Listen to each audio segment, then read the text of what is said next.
इश्क की door part 9। पिछले भाग में हमने देखा अन्य तिथि को किडनैप कर लेता है। अब आगे। तिथि की किडनैपिंग से तीनों के चेहरे पर हैरानी और गुस्से की लकीरें खिंच चुकी थी। स्थिति एक गहरी सोच में डूबी थी। उसका चेहरा सख्त था लेकिन आंखों में बेचैनी साफ झलक रही थी। तभी विद्युत अचानक गुस्से में बोला, हम तिथि जी तक कैसे पहुंचेंगे? कोई क्लू नहीं है, हमें कुछ करना होगा। स्थिति आंखें बंद कर एक गहरी सांस लेती है और कहती है, पहले हमें किसी शांत जगह जाना होगा जहां मैं सोच सकूं और हम कुछ ठोस कर सके। फिर स्थिति उन्हें अपने साथ एक पुरानी बिल्डिंग के बेसमेंट की ओर ले जाती है। दरवाज़ा खोलते ही सामने एक गुप्त तहखाना था।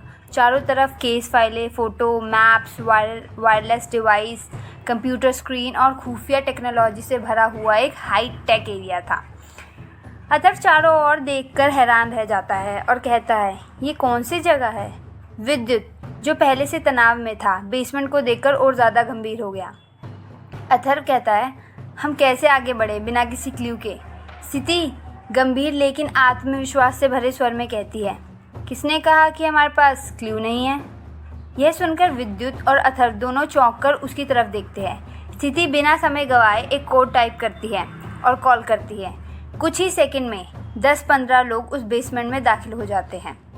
ये थे स्थिति की सीक्रेट इंटेलिजेंस टीम। स्थिति उन्हें जल्दी से पूरी बात बताती है। अनय ने किस तरह तिथि दी को किडनैप कर लिया और हमें तुरंत उनकी लोकेशन चाहिए, हर सेकंड कीमती है। अथर कहता है, हमारे पास वक्त बहुत कम है। विद्युत कहता है, लेकिन हम उसकी लोकेशन पता कैसे करेंगे?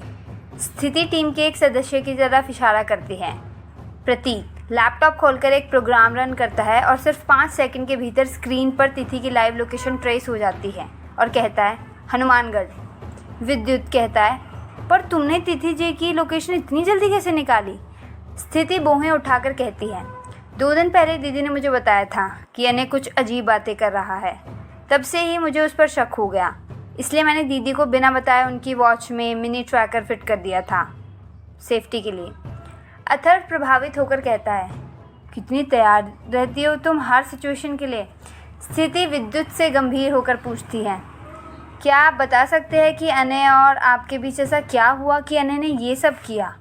कुछ भी करने से पहले ये जानना मेरे लिए ज़रूरी है, क्योंकि अब मामला सिर्फ दुश्मनी तक नहीं रह गया, अब इसमें दीदी की जान दांव पर है।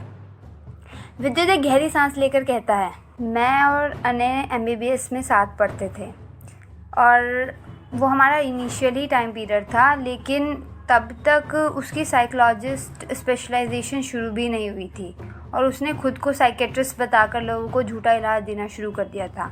और उसकी इस गलती की वजह से एक बार एक लड़की को उसने गलत दवाई दे दी, गलत डायग्नोस और फर्जी ट्रीटमेंट, जिससे उस लड़की की मौत हो गई थी। जब मुझे ये बात पता चली तो मैंने तुरंत कॉलेज के प्रोफेसर्स को बताया और फिर ये बात प्रिंसिपल तक पहुंच गई और जांच के बाद अनय को कॉलेज से रेस्ट्रिकेट कर दिया गया था। उसके पापा भी बहुत बड़े और प्रभावशाली बिजनेसमैन थे, लेकिन काफ़ी अच्छे इंसान थे। उन्होंने मामला वहीं पर दबाने के लिए उस मृत लड़की के परिवार को मुआवजा दिया और अनय को उसकी गलती सुधारने के लिए लंदन भेज दिया ताकि वो अपना करियर बना सके। फिर स्थिति धीरे से कहती है, पर अनय ने ये बात दिल पर ले ली और आपको अपना दुश्मन बना लिया, राइट? और अब बदले की आग में वो ये सब कुछ कर रहा है और सब कुछ जला देना चाहता है। अथर्व कहता है, क्रिमिनल है वो, उसको मैं छोड़ूंगा नहीं। विद्युत आंखों में आंसू और गुस्से की चमक के साथ कहता है, हाँ, और अब हमें तिथि को बचाना है किसी भी कीमत पर। स्थिति सख्ती से कहती है, तो अब वक्त है अनय को सबक सिखाने का। स्थिति ने गंभीर स्वर में कहा, हमें वहाँ चारों तरफ से फैलना है, किसी को कानो कान खबर ना हो। मेरी टीम कुछ इस तरह वहाँ पहुँचेगी किसी को पता भी नहीं चलेगा और अंदर के दुश्मनों को गन पॉइंट पर लेगी। मैं और विद्युत सामने से जाएंगे। अथर, तुम एक ट्रक लेकर रेडी रहना। अगर हालत बेकाबू हो जाए तो हमें एक रास्ता चाहिए बच के निकलने के लिए। स्थिति ने पूरा प्लान समझा दिया था और जय भवानी का नारा लगाते हुए सब निकल जाते हैं। स्थिति ने टीम को पहले भेज दिया और वो विद्युत के साथ कार में निकली थी और अथर पीछे से ट्रक लेकर आने लग रहा था। रात का समय हो गया था। स्थिति और विद्युत अभी बस पहुंचने ही वाले थे कि उन्हें रास्ते में एक हनुमान मंदिर दिखाई देता है। मंदिर के पास कार रोकी। विद्युत और स्थिति दोनों मंदिर में जाकर भगवान से आशीर्वाद लेते हैं स्थिति ने हाथ जोड़कर कहा, हे संकट मोचन, आप तो सबके संकट हर लेते हैं। आज हमारी परीक्षा है, हमें शक्ति दीजिए, साहस दीजिए और हमारी तिथि जी को बचाने में हमारी मदद कीजिए। जय बजरंगबली बोलकर दोनों वहाँ से निकल जाते हैं। रात के अंधेरे में चारों ओर सिर्फ झिंगुरों की आवाज़ें थी और बीच जंगल में एक वीरान खंडर जिसकी छतें गिर चुकी थी, दीवारों पर काई जम चुकी थी, मगर इस उजड़े खंडर को अन्य ने अपने पागलपन का अड्डा बना लिया था। लोहे की जाली, घातक हथियार और हर कोने में हथियारबंद गुंडे तैनात थे। चारों तरफ लाइट्स की जगमगाहट और बीच में एक ऊंचा टावर लगभग 80 फीट ऊंचा, जहां तिथि को रस्सियों से बांधकर लटकाया गया था। उसका शरीर बंधा हुआ था और आंखों में भय की गहराई थी। स्थिति विद्युत को कहती है, पहले आप अंदर जाओ, मैं पीछे से आती हूँ। स्थिति की टीम चारों ओर उस खंडर के अंदर और बाहर एक अंधेरे की तरह छुप गए थे और अपना टारगेट सेट कर स्थिति के इशारे का इंतज़ार में बैठे थे। जैसे ही विद्युत उस जगह पहुंचा और तिथि को देखा, उसकी आंखों से आंसू बह गए। दिल अंदर से कांप उठा। तिथि ने जैसे ही विद्युत को देखा, वो ज़ोर से चिल्लाई, विद्युत जी नहीं, आप यहाँ मत आइए, ये जाल है, पीछे हट जाइए, चले जाइए यहाँ से। तभी एक गूंजती हुई ताली की आवाज़ आई। अने सामने खड़ा मुस्कुरा रहा था, उसके चेहरे पर पागलपन साफ झलक रहा था। अने कहता है, डॉक्टर साहब, आ ही गए आप अपनी मोहब्बत को बचाने, लेकिन डीसीपी साहिबा दिखाई नहीं दे रही। आई तो ज़रूर होगी वो, नो डाउट, अपनी प्यारी दीदी को बचाने के लिए। छुप गई क्या डर के मारे? अने चिल्लाकर कहता है, डीसीपी साहिबा जल्दी बाहर आओ, आखिर तीनों को एक साथ विदा जो करना है आज मुझे। उसकी आवाज़ में एक सनक थी, आंखों में जहर। तभी सामने की दीवार के पीछे से एक परछाई सरकी। वो थी स्थिति, चुपचाप हर हरकत पर नज़र रखती हुई। उसकी आंखें पूरी जगह को स्कैन कर रही थी। विद्युत ने गुस्से में अने का कॉलर पकड़ लिया और कहा, तू बहुत नीचे गिर चुका है अने। और दोनों के बीच ज़बरदस्त हाथापाई शुरू हो गई। विद्युत ने एक सेकंड में ही अने को इतने घूंसे मारे कि उसके नाक से खून निकलने लगा। तभी पीछे से अनगिनत गुंडे विद्युत की तरफ लपके। स्थिति ये देख चुकी थी, अब वक्त था खुलकर खेलने का। वो तेज़ी से सामने से आई और पीछे से दो गुंडों को एक ही झटके से नीचे गिरा दिया। डीसीपी स्थिति, कुछ गुंडों ने चौंक कर देखा। तुम सबको चेतावनी दी थी, ये डीसीपी गोलियों से ज़्यादा तेज़ दिमाग रखती है।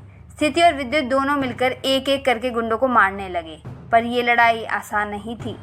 तभी अन्य ने अचानक एक ब्लैक रिमोट उठाया और ज़ोर से चिल्लाया, बस एक और कदम और इस बटन के दबते ही तिथि नीचे गिर जाएगी, 80 फीट की ऊंचाई से सीधा ज़मीन पर। अन्य की बात सुनते ही सब कुछ थम गया था। विद्युत और स्थिति, जिनकी सांसें तेज हो चुकी थी, अचानक ठिठक गए। तिथि जो ऊपर बंधी हुई थी, जोर जोर से सिर हिला रही थी। उसकी आंखों से आंसू बह रहे थे, पर आवाज़ उसके गले से निकल नहीं रही थी। तभी विद्युत और स्थिति, जो उन गुंडों पर भारी पड़ गए थे, अब पीछे हट जाते हैं और सारे गुंडे और अने मिलकर विद्युत और स्थिति को मारना शुरू कर देते हैं। स्थिति समझ गई थी, सबसे पहले तिथि दी को नीचे लाना ज़रूरी है। इसलिए वो प्रणाली अपनी टीम मेंबर को इशारा करती है कि वो अथर्व को सिग्नल भेजे, लेकिन वहाँ सिग्नल अथर्व तक पहुँचाना मुश्किल हो गया था, क्योंकि सिग्नल काम नहीं कर रहे थे, क्योंकि वो फॉरेस्ट के बीचों बीच का इलाका था। तिथि विद्युत और स्थिति को पिटता हुआ देख चिल्ला रही थी, अने प्लीज़ छोड़ दो उनको, प्लीज़ छोड़ दो, क्योंकि अने उन दोनों को लोहे के सरिये, हॉकी स्टिक से मार रहा था। अने ने लोहे के डंडे से स्थिति के सर में इतनी ज़ोर से मारा कि स्थिति के सर से खून निकलने लगा। तिथि ये देखकर चिल्लाई, स्थिति! पर स्थिति और विद्युत पिट रहे थे, क्योंकि वो तिथि को बचाने के लिए अपनी जान भी दांव पर लगाने के लिए तैयार थे। उधर अने चिल्लाया, तो अब क्या करोगी डीसीपी साहिबा? कहाँ गया तुम्हारा दिमाग? कहाँ है तुम्हारी फोर्स? ये जंगल है, यहाँ न्याय नहीं चलता, यहाँ सिर्फ मेरा नियम चलेगा। अथर्व जो सिग्नल का वेट कर रहा था कि तभी एक बंदरों की टोली जंगल में चिल्लाना शुरू कर देती है, जिससे अथर्व को लगता है ये शांत बंदर इतनी गहरी रात को एकदम क्यों चिल्लाने लगे। कहीं मुझे वहाँ जाने का ये भगवान का इशारा तो नहीं? और बिना पल गवाए अथर्व ने ट्रक स्टार्ट किया और पूरे जोर से दीवार तोड़ता हुआ खंडर के अंदर घुस जाता है। ट्रक की टक्कर से कई गुंडे उड़ गए और चारों तरफ धूल उड़ने लगी। अनय ये देखकर चौंक गया था। जैसे ही अथर्व ने स्थिति की तरफ देखा, स्थिति ने रिमोट की तरफ इशारा करते हुए कहा, उसको उठाओ। स्थिति का इशारा मिलते ही अथर्व रिमोट पर झपट गया। अनय और अथर्व के बीच रिमोट को लेने के लिए छीना झपटी शुरू हो गई। तभी अथर्व ने एक लात मारी और अनय को दूर फेंक दिया और विद्युत और स्थिति भी खड़े होकर लड़ना शुरू कर देते हैं। हनुमानगढ़ के बीहड़ जंगल में बना वह खंडर अब रणभूमि बन चुका था। अनय के आदमियों ने ज़बरदस्त फायरिंग शुरू कर दी। गाड़ियों के शीशे टूट रहे थे, दीवारों पर गोलियों की बौछार होने लगी थी। जैसे ही सामने से फायरिंग शुरू हुई, स्थिति तेजी से अपनी टीम को फायरिंग का सिग्नल देती है और देखते ही देखते उसकी टीम के उन 10 ऑलराउंडर ऑफिसर्स ने मोर्चा संभाल लिया। सभी ने एक एक कर कई गुंडों को निशाना बनाया। गोलियों की आवाज़ें तेज़ हो गई। अब हर दिशा में धमाके और चीखें सुनाई दे रही थी। इसी बीच अनय छुपकर एक जगह से राइफल उठाता है और एक गुस्से से भरी गोली सीधे विद्युत की ओर दागते हुए गोली चला देता है। धाएं! गोली विद्युत के कंधे को छूते हुए निकल जाती है। खून बहने लगता है, लेकिन विद्युत अपने घाव की चिंता ना करते हुए लड़ता रहा। दूसरी ओर एक गुंडा स्थिति के सिर पर निशाना साधता है। उसके निशाने की दूरी महज कुछ मीटर की थी। उसने जैसे ही ट्रिगर दबाया, तभी एक बंदर अचानक पीछे से आकर उस गुंडे पर छलांग लगाता है और उस गुंडे को पीछे की तरफ धक्का दे देता है।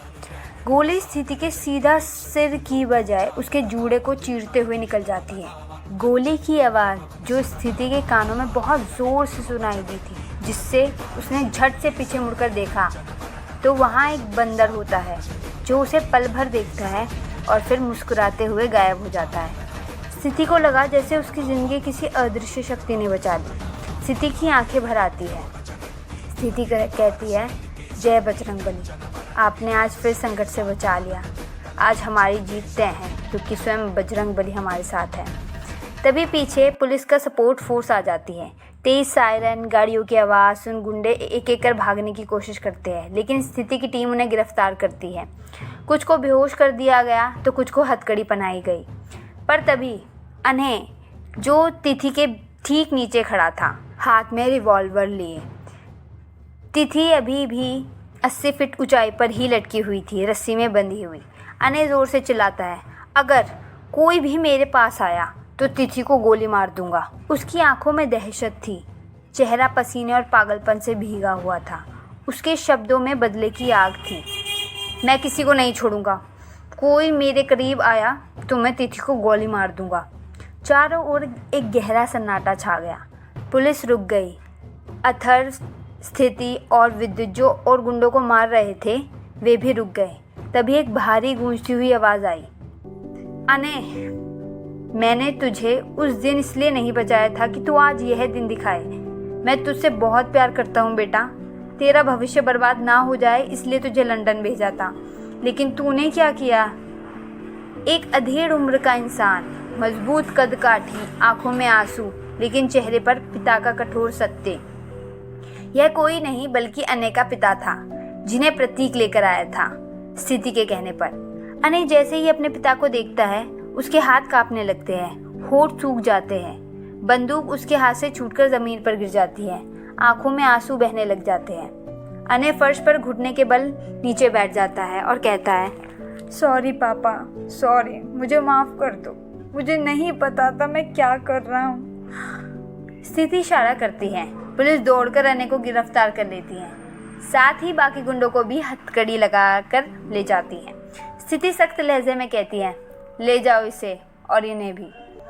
अब वहाँ सिर्फ कुछ ही लोग बचे थे, विद्युत, स्थिति, अथर्व, तिथि और स्थिति की टीम। विद्युत लहूलुहान था।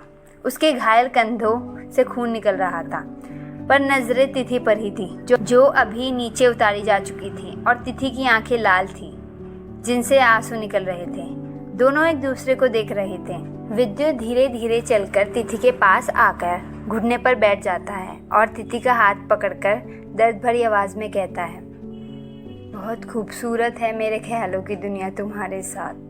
क्या तुम ख्यालों की दुनिया के साथ साथ मेरी असल ज़िंदगी को भी इतना ही खूबसूरत बनाओगी?